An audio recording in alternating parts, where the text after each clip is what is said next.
एक किसान अपने खेत में काम कर रहा था। तभी उसने एक बौने को एक जगह पर मिट्टी खोदते हुए देखा। उसने बौने से पूछा, यहाँ मिट्टी क्यों खोद रहे हो?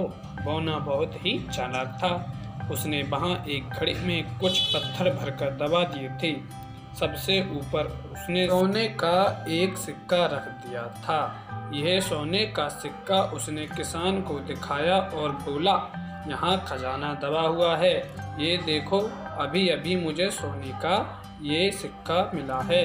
ये खेत मेरा है, इसलिए खजाना भी मेरा ही होना चाहिए। किसान ने अधिकार जताते हुए कहा, लेकिन खजाना ढूंढा तो मैंने है। अगर तुम ये खजाना लेना चाहते हो तो तुम्हें मेरी एक शर्त माननी होगी। बौना बोला, क्या शर्त है? किसान ने पूछा। तब बौना बोला, अगले 2 वर्ष तक अपने खेतों में तुम जो कुछ भी बोगे उसका आधा हिस्सा मेरा होगा, अर्थात जो फसल उगेगी उसका आधा हिस्सा तुम्हारा होगा और आधा हिस्सा मेरा। किसान ने कहा, ठीक है, मुझे मंजूर है। सुनकर बौना मन ही मन खुश हो गए। जमीन के ऊपर जो उगेगा वह सब तुम्हारा और जमीन के नीचे जो उगेगा वह सब मेरा। बोलो, ठीक है। बौने ने सोचा कि यह तो और भी ज़्यादा फायदे वाली बात है। खेत में गेहूँ, चावल, जौ, मक्का जो कुछ भी उगेगा जमीन के ऊपर उगेगा वह सब मेरा होगा और नीचे की जड़ें किसान की होंगी। वह मन में सोच रहा था, कैसा मूर्ख किसान है। लेकिन किसान मूर्ख नहीं था। उसने अगले 2 वर्ष तक खेत में सिर्फ गाजर और आलू बोई।